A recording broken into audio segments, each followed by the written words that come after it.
آقا کریم نے ارشاد فرمایا اور وہ صبر کا مہینہ ہے اور صبر کا ثواب سیدھا سیدھا جنت ہے۔ ایک روایت میں آتا ہے الصوم نصف الصبر، روزہ آدھا صبر ہے۔ تو روزہ رکھ کر کے یہ دولت حاصل کی جا سکتی ہے۔ وشہر المواسات، اور یہ ایک دوسرے کے ساتھ محبت کرنے کا، باہمی تعاون کرنے کا، الفت و رافت کے ساتھ پیش آنے کا مہینہ ہے۔ وشہر یزاد فیہ رزق المومن، اور یہ ایسا بابرکت مہینہ ہے جس میں مومن کا رزق بڑھ جاتا ہے، مومن کے رزق میں اضافہ ہو جاتا ہے۔ وہ نعمتیں جو عام ایام میں اسے نصیب نہیں ہوتی، اس مہینے میں اسے نصیب ہو جاتی ہیں۔ اس کا رزق بڑھ جاتا ہے، برکت ہو جاتی ہے، اضافہ ہو جاتا ہے۔ جس نے اس مہینے میں کسی روزہ دار کا روزہ افطار کروایا، اللہ اس کے گناہوں کو معاف فرما دے اور اس کی گردن کو جہنم کی آگ سے آزاد کر دے گا۔ یہ برکت ہے اس مہینے میں کسی کو روزہ افطار کروانے کی۔ کہتے ہیں ہم نے حضور کی بارگاہ میں عرض کی، حضرت سلمان فارسی کہتے ہیں حضور ہم میں سے سارے لوگ تو یہ استطاعت نہیں رکھتے کہ وہ کسی کو روزہ افطار کروائیں، یہ تو پھر امراء ہی بازی لے جائیں گے کہ وہ روزہ افطار کروائیں گے، تو ہم لوگ تو جو اس قابل نہیں ہیں، غرباء ہیں، وہ تو پھر کسی کو روزہ افطار کر کے یہ والا ثواب نہیں کما سکیں گے۔ تو جب حضرت سلمان فارسی نے یہ کہا تو رحمت عالم نے کیا جواب دیا، سنیے۔ فرمایا کہ اللہ تعالیٰ یہ ثواب اسے بھی عطا کرے گا جو دودھ کے ایک گھونٹ سے، ایک چوہارے یا کھجور سے یا پانی کے ایک گلاس سے کسی کو افطار کروائے، اللہ اسے بھی یہ ثواب عطا فرمائے۔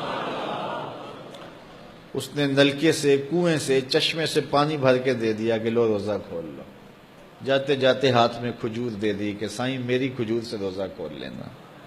اس نے بکری دو رہا تھا تو اس نے ایک گھونٹ دودھ کا اسے پلا دیا۔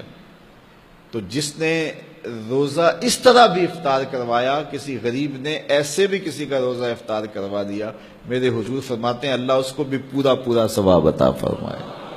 تو یہ تو اس کی کرم نوازی ہے، اس کی رحمتوں کا باڑا بٹ رہا ہے۔ ہاں اگر کسی نے کسی کو سیراب ہو کر کے روزہ افطار کروایا، سیراب کر کے اچھا دسترخوان لگایا، انواع و اقسام کی چیزیں رکھیں، وہ رج گیا تو ثواب تو اسے بھی مل گیا جس نے پانی کا گھونٹ پلایا، جس نے دودھ کا گھونٹ دے دیا، جس نے چوہارا دے دیا، کھجور دے دی۔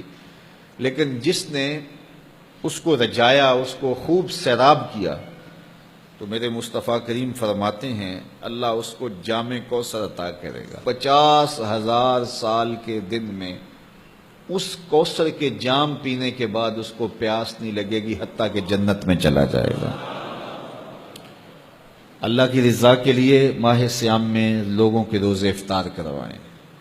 یہ جو نمائشی افطار پارٹیاں ہوتی ہیں ان سے جان چھڑائیں۔ ریا والا عمل اللہ کو کبھی بھی قبول نہیں، یہ بات ذہن میں رکھیں۔ بعض اوقات ہم محنت کرتے ہیں ضائع ہو جاتی ہے چونکہ ریا شامل ہو جاتی ہے۔ بعض لوگ تو ایسے لوگوں کی افطاری بھی کرواتے ہیں جن کے بارے انہیں یقین ہوتا ہے کہ انہوں نے روزہ نہیں رکھا ہوا، تو ان کو بھی بلا کر کے نمائش کی جاتی ہے کہ ہمارے گھر میں دیکھو کتنے بڑے بڑے منصبدار اور عہدیدار آئے ہیں۔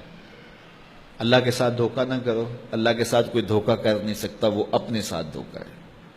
جو اللہ کے لیے کام کرو وہ محض اس کی رضا کے لیے کرو، بس بات ختم۔ جب اس کی رضا کے لیے کرو گے تو اس کا اجر کتنا بڑا ہے۔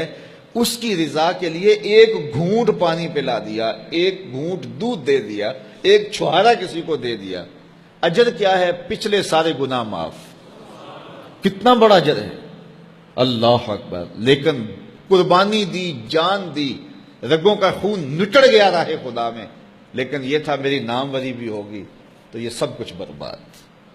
تو جو بھی عمل کرو محض اس کی رضا کے لیے کرو، اپنے عمل کو ناخالص نہ ہونے دینا، اپنے عمل کو خالص رہنے دینا، یہی اللہ کو پسند ہے اور وہ خالص عمل کو ہی قبول کرتا ہے۔